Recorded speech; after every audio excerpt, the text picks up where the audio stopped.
ಎಲ್ಲರಿಗೂ ನಮಸ್ಕಾರ. ಭಗವದ್ಗೀತೆಯ ಇಂದಿನ ಸಂಚಿಕೆಯಲ್ಲಿ ನಾವು ಜ್ಞಾನಯೋಗ 4ನೇ ಅಧ್ಯಾಯ, ಅದರಲ್ಲಿ 4 ಶ್ಲೋಕಗಳನ್ನು ತಿಳಿದುಕೊಂಡು ಹೋಗೋಣ.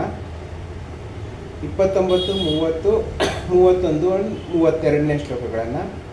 ಈ ಹಿಂದೆಯೇ ಶ್ರೀಕೃಷ್ಣ ಹೇಳ್ತಾ ಇದ್ದಾರೆ ಏನಪ್ಪ ಅಂದರೆ ಯಾವ ರೀತಿಯಲ್ಲಿ ಯಜ್ಞ ಮಾಡಬೇಕು, ಯಾವ್ಯಾವುದನ್ನು ಯಜ್ಞ ಅನ್ನಿಸ್ಕೊಳುತ್ತೆ.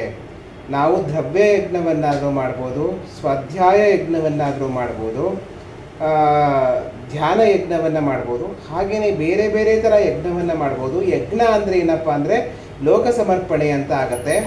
ಈ ಲೋಕ ಸಮರ್ಪಣೆ ಕಾರ್ಯಕ್ಕೆ ಏನು ಬೇಕಾದರೂ ಮಾಡ್ಬೋದು. ಅದರಲ್ಲಿ ನಿನ್ನ ಸ್ವಾರ್ಥ ಇರಬಾರ್ದು, ಅದು ಲೋಕ ಕಲ್ಯಾಣಕ್ಕಾಗಿ ಸೀಮಿತವಾಗಿರಬೇಕು ಅಂತ ಶ್ರೀಕೃಷ್ಣ ಇಲ್ಲಿ ಹೇಳ್ತಾನೆ. ಅದನ್ನೇ ಮುಂದುವರಿಸ್ತಾ ಶ್ರೀಕೃಷ್ಣ 29ನೇ ಶ್ಲೋಕದಲ್ಲಿ ಹೇಳ್ತಾರೆ, ಅಪಾನೇ ಜುಹ್ವತಿ ಪ್ರಾಣಂ ಪ್ರಾಣಾಪಾನೇ ತಥಾ ಪರೇ ಪ್ರಾಣಾಪಾನಗತಿರುದ್ಧ್ವಾ ಪ್ರಾಣಾಯಾಮ ಪರಾಯಣಂ ಅಂತ ಶ್ರೀಕೃಷ್ಣ ಇಲ್ಲಿ ಹೇಳ್ತಾನೆ. ಅಂದರೆ ನಾವು ಈಗ ಒಂದು ಯೋಗ ಅಂತ ತಗೊಂಡ್ರೆ ಅದರಲ್ಲಿ ಪ್ರಾಣಾಯಾಮ ಅನ್ನೋದು ಒಂದು ಮುಖ್ಯವಾದ ಒಂದು ಕ್ರಿಯೆ. ಪ್ರಾಣಾಯಾಮ ಅಂದರೆ ನಾವು ಪ್ರಾಣವನ್ನು ಒಳಗಡೆ ತೆಗೆದುಕೊಳ್ಳೋದು, ಪ್ರಾಣವಾಯುವನ್ನು ಒಳಗಡೆ ತೆಗೆದುಕೊಳ್ಳೋದು, ಅಲ್ಲಿ ಒಂದು ಸ್ವಲ್ಪ ಹೊತ್ತು ಕುಂಭಕದಲ್ಲಿ ಇಟ್ಕೊಳ್ಳೋದು, ಅದನ್ನು ಹೊರಗಡೆ ಬಿಡೋದು, ಅದನ್ನು ಪ್ರಾಣಾಯಾಮ ಅಂತ ಕರೀತಾರೆ. ಅಂದರೆ ಏನಪ್ಪ ಅಂದರೆ ನಾವು ಯಾವಾಗ ಉದ್ವೇಗಕ್ಕೆ ಒಳಗಾಗ್ತೀವೋ ಅವಾಗ ಏನು ಮಾಡ್ತಾರೆ ಅಂದರೆ ನಮ್ಮ ಉಸಿರಾಟ ಜಾಸ್ತಿ ಆಗುತ್ತೆ. ನಾವು ಶಾಂತ ಸ್ಥಿತಿಯಲ್ಲಿದ್ದಾಗ ನಮ್ಮ ಉಸಿರಾಟವೂ ಕೂಡ ಶಾಂತವಾಗಿರುತ್ತೆ. ಆದರೆ ಅದನ್ನು ರಿವರ್ಸ್ ಇಂಜಿನಿಯರಿಂಗಲ್ಲಿ ಮಾಡಿದ್ರೆ, ನಾವು ಶಾಂತವಾಗಬೇಕು ಅಂದರೆ ನಿಧಾನವಾಗಿ ಉಸಿರವನ್ನು ಕಡಿಮೆ ಮಾಡ್ತಾ ಬರಬೇಕು, ಉಸಿರಾಟವನ್ನು ಕಡಿಮೆ ಮಾಡ್ತಾ ಬರಬೇಕು. ಅಂದರೆ ಉಸಿರಾಟದ ಗತಿಯನ್ನು ಕಡಿಮೆ ಮಾಡಿದ್ರೆ ನಮ್ಮ ಮನಸ್ಸು ಶಾಂತವಾಗುತ್ತೆ. ನಮ್ಮ ಮನಸ್ಸು ನಿಧಾನಕ್ಕೆ ಉಸಿರು ತಗೊಂಡು ನಿಧಾನಕ್ಕೆ ಉಸಿರು ಬಿಟ್ಟರೆ ಆವಾಗ ನಮ್ಮ ಮನಸ್ಸಿನ ಸ್ಥಿತಿ ಒಂದು ಹತೋಟಿಗೆ ಬಂದು ನಿಧಾನಗತಿಯಲ್ಲಿ ಆಗತ್ತೆ ಅನ್ನೋದೇ ಒಂದು ಉದ್ದೇಶ. ನಾವು ಯಾಂತ್ರಿಕವಾಗಿ ಉಸಿರಾಟ ಮಾಡ್ತಾ ಇರ್ತೀವಿ. ನಾವು ಉಸಿರಾಟ ಮಾಡದೇ ಇದ್ದರೆ ಇರೋಕ್ಕಾಗಲ್ಲ. ದೈನಂದಿನ ಬದುಕಿನಲ್ಲಿ ದಿನ ಉಸಿರಾಟ ಆಡ್ತಾನೆ ಇರ್ತೀವಿ, ಕ್ಷಣ ಕ್ಷಣಕ್ಕೂ ಉಸಿರಾಟ ಅದ್ರ ಪಾಡಿಗೆ ಅದು ಆಗ್ತಾ ಇರುತ್ತೆ. ಅದ್ರ ಬಗ್ಗೆ ಗಮನ ಇರಲ್ಲ ನಮಗೆ. ಅದನ್ನು ಗಮನ ಕೊಟ್ಟು ಉಸಿರಾಡದ ಯೋಗಿಗಳು ಅದನ್ನೇ ಯಜ್ಞದ ರೀತಿಯಲ್ಲಿ ಮಾಡ್ತಾರೆ. ಅವರು ಯಾವಾಗಲೂ ಉಸಿರಾಟದ ಬಗ್ಗೆ ಗಮನ ಇರುತ್ತೆ. ಅವ್ರಿಗೆ ಉಸಿರಾಟದ ಬಗ್ಗೆ ಗಮನ ಇರುತ್ತೆ.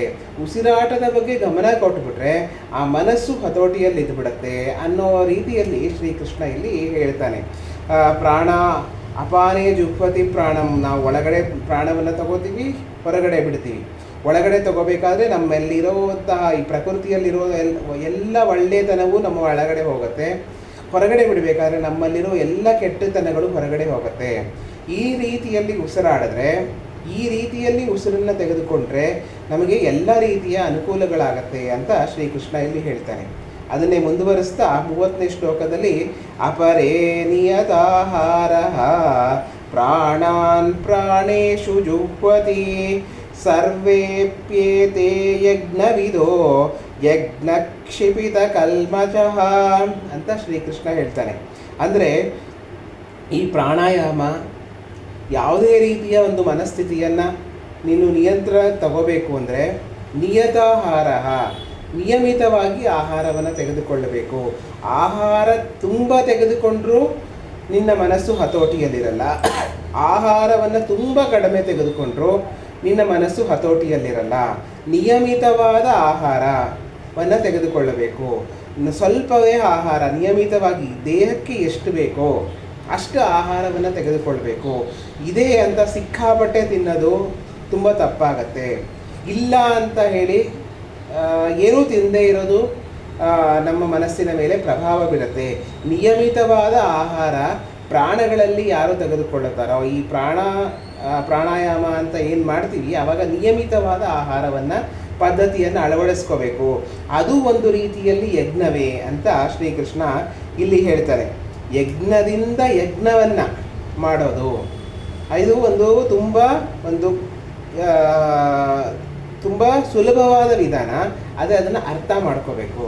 ಯಾವಾಗಲೂ ತಿಂತಾನೆ ಇರೋದು, ಪಕ್ಕದಲ್ಲಿ ಇಟ್ಕೊಂಡು ಯಾವಾಗಲೂ ತಿಂತಾನೆ ಇರೋದು, ಆ ರೀತಿಯಲ್ಲಿ ಮಾಡಬಾರ್ದು. ನಿಯಮಿತವಾದ ರೀತಿಯಲ್ಲಿ ನಿಯಮಿತವಾದ ಸಮಯದಲ್ಲಿ ಆ ಯಜ್ಞ ಅನ್ನೋ ರೀತಿಯಲ್ಲಿ ಆಹಾರವನ್ನು ಸೇವಿಸಬೇಕು ಅಂತ ಶ್ರೀಕೃಷ್ಣ ಇಲ್ಲಿ ಹೇಳ್ತಾನೆ.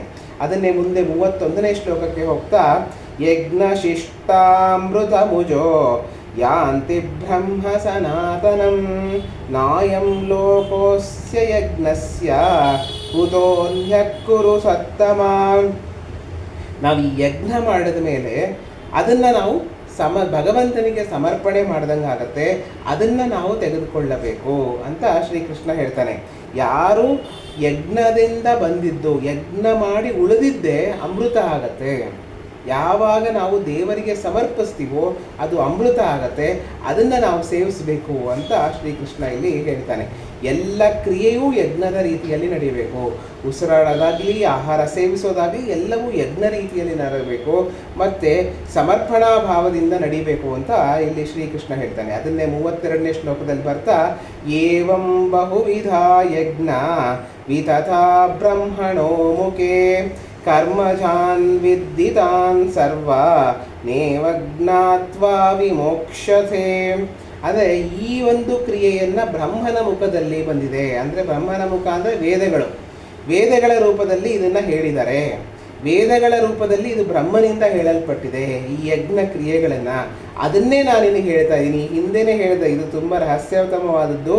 ತುಂಬ ಹಿಂದೆನೇ ನಾನು ಸೂರ್ಯನಿಗೆ ಹೇಳಿದೆ, ಸೂರ್ಯನಿಂದ ಅದು ರಾಜಶ್ರೀಗಳಿಗೆ ಬಂತು ಅಂತ ಶ್ರೀಕೃಷ್ಣ ಹೇಳಿದರು.